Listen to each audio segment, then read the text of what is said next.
Horror कहानियां TV. बंगला number 9। Binu, Binu, कहाँ चला गया ये लड़का? बीनू बेटा। ऊपर से ये टाइगर जब से यहाँ आया है न जाने क्यों रात भर रोता ही रहता है। अब तो मैं इसकी मनहूस आवाज से इतनी परेशान हो गई हूँ कि कभी कभी मन करता है इसे किसी जंगल में छुड़वा दूं। प्रिया परेशान होकर अपने 5 साल के बेटे बीनू को एक कमरे से दूसरे कमरे में ढूंढ रही थी। मेन गेट तो लॉक है, फिर बीनू कहाँ चला गया? इतनी देर हो गई इसको आवाज लगाते हुए। प्रिया अपने बेटे को आवाज लगाते हुए सीढ़ियों पर पहुंच जाती है। सीढ़ियां चढ़ते हुए उसे ऊपर टेरेस से कई सारे बच्चों की खिलखिलाहट की आवाज सुनाई देने लगती है। अंधेरा हो गया है, इतनी रात को छत पर अकेले ये क्या कर रहा है? कौन है इसके साथ? ये किन बच्चों के हंसने की आवाज आ रही है? छत पर पहुंचने के बाद वो देखती है कि उसका 5 साल का बेटा बीनू छत की बाउंड्री वॉल पर खड़ा हुआ जोर जोर से हंस रहा है। बीनू, वहाँ क्या कर रहे हो तुम? अरे इतनी ऊपर तुम चढ़े कैसे? देखो हिलना नहीं, वहीं खड़े रहना, मम्मा आ रही है तुम्हारे पास। बिल्कुल मत घबराना बेटा। अकेले यहाँ क्या कर रहे थे तुम? और दीवार के ऊपर क्यों चढ़े थे बोलो? आपने मुझे नीचे क्यों उतारा? वो नाराज हो रहे हैं, जाने दो मुझे। कौन है यहाँ? मुझे तो यहाँ कोई नजर नहीं आ रहा। मम्मा वो लोग आपको देखकर छिप गए हैं। अभी तो यही थे मेरे साथ, उन्हें आपका आना अच्छा नहीं लगा। ये क्या बहकी बहकी बातें कर रहे हो? चलो नीचे, और आज के बाद अकेले ऊपर नहीं आओगे, समझे? बीनू की कही बातों को रिया सिरे से नकार भी नहीं पा रही थी, क्योंकि बच्चों के हंसने की आवाजें तो उसने भी खुद अपने कानों से सुनी थी। नीचे आकर बीनू को कमरे में छोड़कर रिया जैसे ही किचन में गई, उसे एक बार फिर से बीनू के कमरे से बच्चों की जोर जोर से हंसने की आवाज सुनाई देने लगी। अमित सिविल इंजीनियर था। हिमाचल में एक बहुत बड़े प्रोजेक्ट पर उसे काम मिला था। इसी काम के सिलसिले में वो अपना चंडीगढ़ वाला घर छोड़कर पत्नी रिया और बेटे बीनू को लेकर कंपनी के दिए हुए बंगले में शिफ्ट हो गया था। कुछ दिन बाद, अमित, ये जगह कुछ अजीब सी नहीं लगती तुम्हें?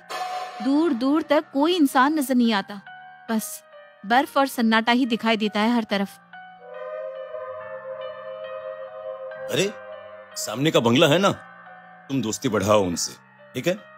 फिलहाल तो मैं चलता हूँ, बाकी बातें शाम को करते हैं। अमित के जाने के बाद रिया ने उम्मीद भरी नजर से एक बार फिर सामने वाले बंगले की तरफ देखा, लेकिन रोज की तरह अभी भी बंगले में सन्नाटा पसरा हुआ था।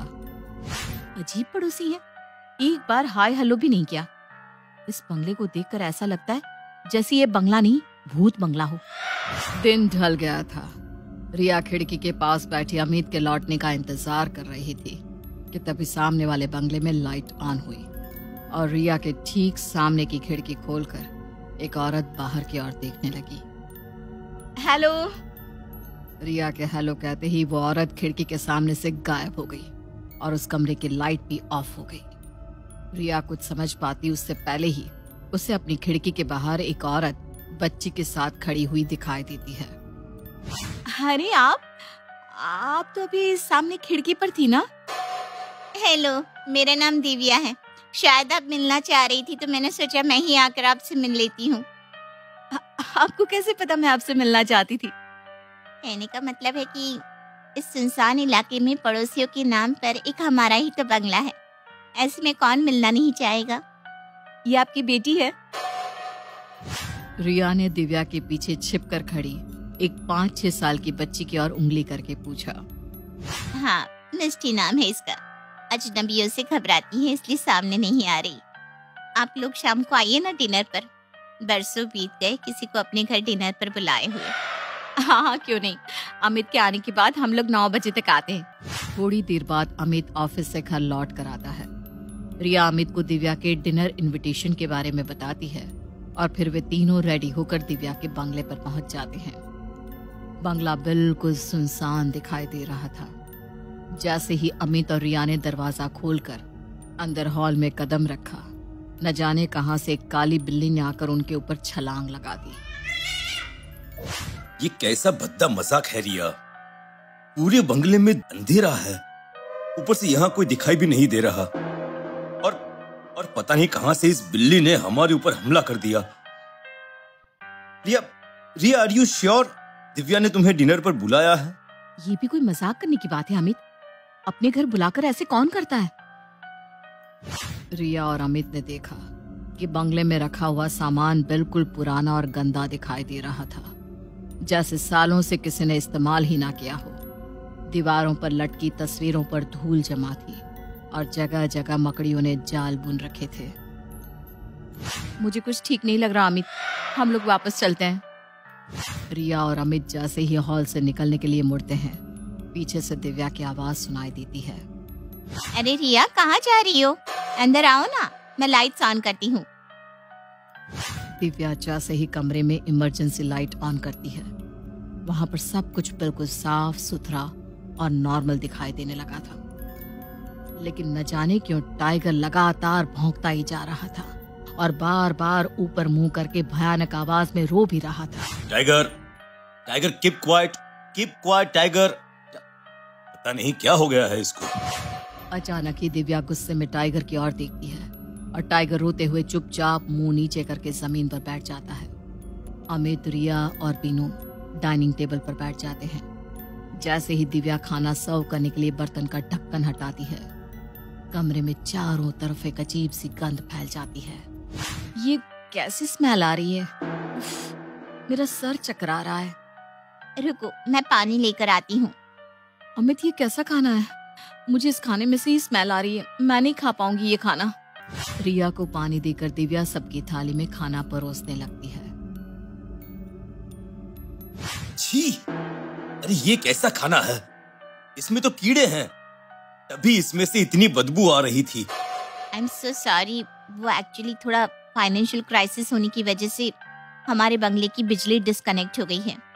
अंधेरे में खाना बनाने के कारण शायद इसमें कीड़े गिर गए हैं। कोई बात नहीं, तुम परेशान मत हो, हम लोग फिर किसी दिन तुम्हारे साथ डिनर करेंगे। अभी हम चलते हैं। रिया और अमित वहां से बाहर निकल आते हैं। तो ये बात है, इन बेचारों के यहाँ बिजली है ही नहीं, तभी पूरा दिन इनके बंगले में अंधेरा रहता है। और मैं भी ना पता नहीं क्या क्या सोच रही थी। दिन के समय तो अक्सर बंगला नंबर 9 में सन्नाटा ही पसरा रहता, लेकिन जैसे जैसे शाम गहराने लगती, कभी दिव्या तो कभी उसका पति महेश बंगले की खिड़की पर खड़ा हुआ नजर आ जाता। रिया और अमित की भी उनसे दोस्ती हो गई थी और अब वो अक्सर रिया के यहाँ आने जाने लगे थे। अमित, एक बार टाइगर को दिखा लो ना। जब से हम लोग यहाँ आए हैं, इसका बिहेवियर कुछ अजीब ही है। पहले रात रात भर रोता रहता था और अब गुमसुम सा एक कोने में बैठा रहता है।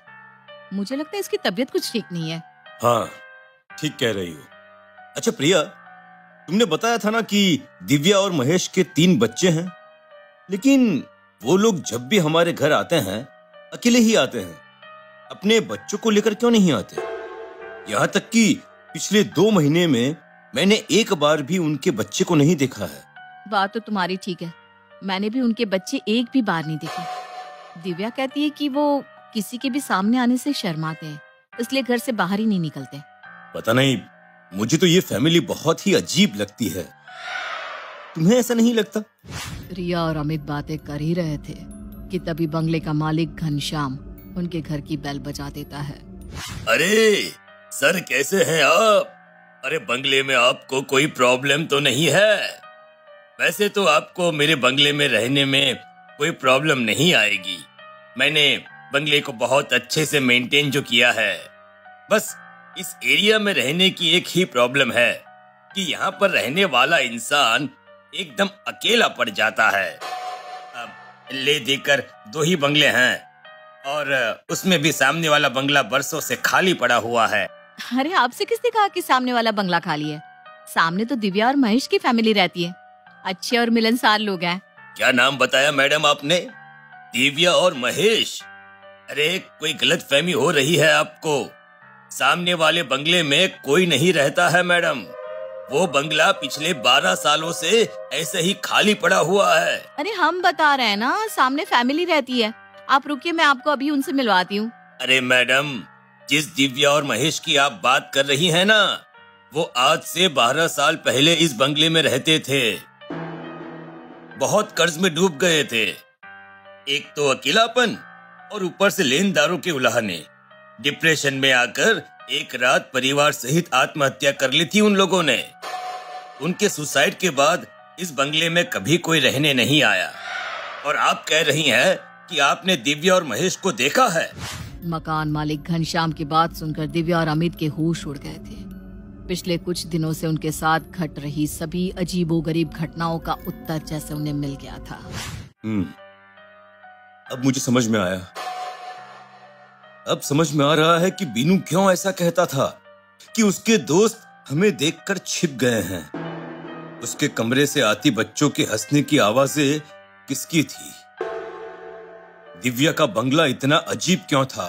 और वो खाना, हे भगवान, इसका मतलब इतने दिनों से हम जिनसे मिल रहे हैं वो इंसान नहीं, आत्माएं हैं।